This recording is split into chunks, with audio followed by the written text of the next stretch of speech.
بسم اللہ الرحمن الرحیم الحمدللہ رب العالمین والصلاة والسلام علی سید المرسلین وعلی آلہ واصحابہ وذریاتہ واہل بیتہ وبارک وسلم تسلیما کثیرا کثیرا اما بعد رب اشرح لی صدری ویسر لی امری واحلل عقدۃ من لسانی یفقہوا قولی سبحانک لا علم لنا الا ما علمتنا انک انت العلیم الحکیم اللہم صلی علی سیدنا محمد وعلی آل سیدنا محمد وبارک وسلم علیہ۔ کل بتایا گیا تھا کہ جب انسان اللہ سے مانگے، اب تک اللہ تعالیٰ نے جو دیا ہے اس پر اللہ کا شکر ادا کرے، اس کے بعد اور چیزیں مانگے۔ سب سے بڑی چیز، سب سے بڑی نعمت انسان پر اللہ کی طرف سے جو ہوتی ہے وہ ایمان کی نعمت ہوتی ہے۔ تو ہمیں ہر حال میں اور ہر دعا میں اللہ کی اس عظیم نعمت پر سب سے پہلے شکر ادا کرنا چاہیے، باقی اور اس کے بعد اور دیگر نعمتوں کو اللہ سے طلب کرنا چاہیے۔ ایمان کی ایک نعمت ہی ہمارے اوپر اللہ کی نعمت نہیں ہے، بلکہ کروڑ نعمتیں ایک انسان پر اللہ کی طرف سے ہو چکی ہیں، ہو رہی ہیں اور ہونے والی ہیں۔ اس کے سر کے بال سے لے کر پیر کے ناخن تک انسان خود غور کرے، اللہ کی کتنی کروڑوں نعمتوں کا وہ مجموعہ ہے۔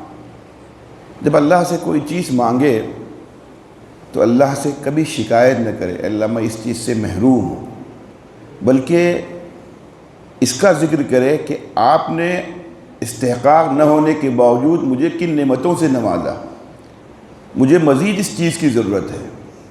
اللہ تعالیٰ فرماتے ہیں کہ ہم نے ہر انسان کو ایک دوسرے پر فضیلت دی ہے، کئی نعمتوں کے اعتبار سے اور کئی خصوصیات کے اعتبار سے۔ انسان ان چیزوں پر نظر کرے۔ مثلا ایک آدمی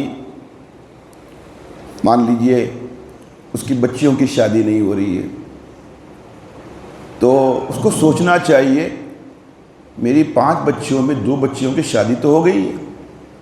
کتنے لوگ ہیں جن کی 5 نے 6-7 بیٹیاں ہیں، کسی کی شادی نہیں ہے، ان کے مقابلے میں میں غنیمت ہوں، 2 کی تو شادی ہو گئی، اللہ مزید کی شادیاں ہو جائے۔ انسان کسی بڑے مرض کے اندر مبتلا ہے تو اس بیماری سے نجات پانے کے لیے اللہ سے دعا کرنے سے پہلے اس کو کہنا چاہیے یا اللہ میں مثال کے طور پر کسی بڑی بیماری کے اندر مبتلا ہوں، میرا گردہ خراب ہے یا مجھے کینسر کی بیماری ہے، لیکن اللہ مجھے فلاں بیماری نہیں ہے۔ بہت سارے وہ لوگ ہیں جو ان بیماریوں کے ساتھ 10 اور بیماریوں کے اندر مبتلا ہیں، اس سے مجھے آپ نے بچایا۔ مجھے جو ہے میرا گردہ سلامت ہے، اگر جو ہے کینسر ہے تو اگر کینسر ہے اور گردہ خراب ہے، میرا جگر سلامت ہے، میرا دماغ سلامت ہے۔ کتنے لوگ ہیں جو معذور ہیں اور جو بول نہیں سکتے، اللہ کم از کم میں بول سکتا ہوں، میں دیکھ سکتا ہوں، میں سن سکتا ہوں، میں کھا سکتا ہوں۔ کتنے لوگ ہیں جو کھا نہیں سکتے جب تک کوئی نہیں کھلائے، کتنے لوگ ہیں جو کسی کے کھلانے پر بھی نہیں کھا سکتے، منہ کھول نہیں سکتے، ان کا کھانا ہضم نہیں ہوتا۔ تو جو نعمتیں میرے اوپر بچی ہیں، مجھے اس کا سب سے پہلے تذکرہ، اللہ تعالیٰ اس سے خوش ہو جاتا ہے۔ میرا بندہ ہے، جو چیز نہیں دیا اس کا ذکر کرنے سے پہلے جو دیا ہے اس کا ذکر کر رہا۔ نتیجہ کیا ہے؟ جو چیز جس سے وہ محروم ہے اللہ اس کو پھر عطا فرماتے ہیں۔ ہر آدمی ایک دوسرے سے بڑا ہوا۔ کسی کی اگر والدہ کا جلدی انتقال ہو گیا، مان لیجیے بچپن میں، اس کو یہ کہنا چاہیے اللہ کتنے لوگ ہیں جو پیدا ہوتے ہی ان کی والدہ کا انتقال ہوا، مجھے تو کم از کم 2-4 سال میری والدہ دیکھنے کو ملی۔ کسی کی والدہ بھی چلی گئی، کسی کے والد بھی چلے گئے، اس کو سوچنا چاہیے کم از کم میری زندگی میں میرے والد زندہ تھے۔ کتنے لوگ ہیں اس دنیا میں آنے سے پہلے ان کے والد چلے گئے، ماں کے پیٹ میں بچہ تھا اس سے پہلے ہی نہ بیٹے کو دیکھا نہ بیٹے نے باپ کو دیکھا۔ میں ان کے مقابلے میں غنیمت ہوں۔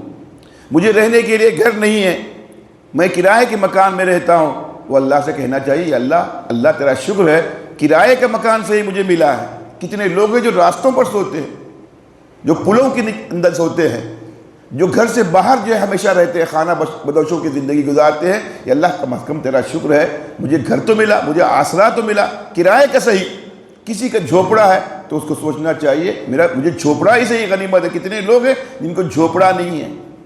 تو ہر آدمی جو ہے جو چیزیں اللہ کی بچی ہوئی ہیں اور رہ گئی ہیں پہلے ان کا ذکر کرے، ایک ہی ایک چیز کا ذکر کرے، اللہ میری والدہ زندہ ہے، میرے والد زندہ ہیں، اللہ تیرا شکر ہے۔ کتنے لوگ ہیں یا اللہ میرے گھر میں سکون ہے، کتنے گھر ہیں ایسے جن کی گھر میں سکون نہیں ہے، بیماریاں ہیں، پریشان ہیں۔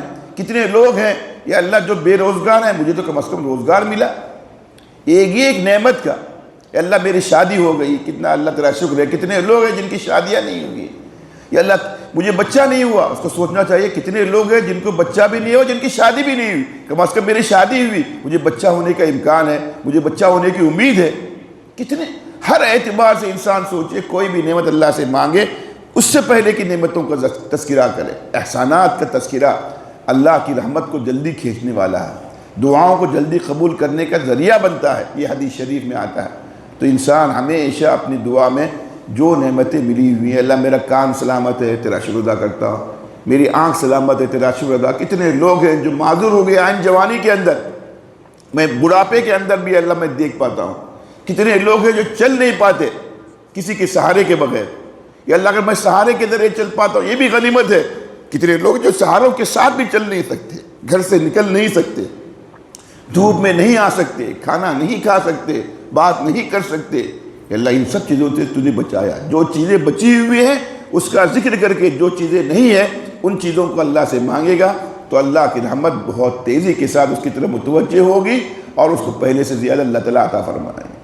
تو اسی لیے حدیث شریف میں کہا گیا ہے دنیا کے معاملے میں اپنے سے کم درجے کے لوگوں کو دیکھنا چاہیے، مجھے اس سے زیادہ دین کے معاملے میں اپنے سے اونچے لوگوں کو دیکھنا چاہیے۔ یا اللہ وہ 8 رکعت نماز پڑھتا ہے، اللہ مجھے 10 رکعت پڑھنے کی توفیق عطا فرما، میں بھی 8 رکعت پڑھتا ہوں، مجھے اور توفیق عطا فرما، اس سے اور اچھا بنا۔ دنیا میں اور دین میں فرق ہے، دنیا میں جو نعمتیں ملی ہیں اس کا تذکرہ کرے، اس کا احساس کرے، اور دین میں جو نعمتیں نہیں ملی ہے اس کو حاصل کرنے کی کوشش کرے۔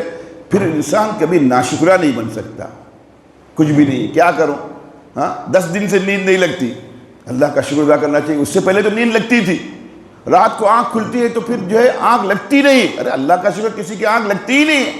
آپ کو تو کم از کم 1 گھنٹہ نیند آتی ہے، مجھے تو 2-4 گھنٹے نیند آتی ہے، 2-4 گھنٹے نیند نہیں آتی ہے، اور جو آتی ہے اس پر اللہ کا شکر ادا نہیں کریں گے۔ کتنے لوگ ہیں جو بے خوابی کے مرض کے اندر مبتلا ہیں، گولی کھاتے ہیں تو بھی ان کو بھی نیند نہیں آتی، اللہ شکر ہے آدھا گھنٹہ صحیح، 1 گھنٹہ صحیح مجھے نیند آتی ہے۔ کتنے لوگ ہیں جو بستر پر سو نہیں سکتے، کروٹیں بدلتے ہیں، اللہ ایسا تو معاملہ نہیں میرا، مجھے سکون ہے، مجھے گھر میں اطمینان ہے ہر اعتبار سے۔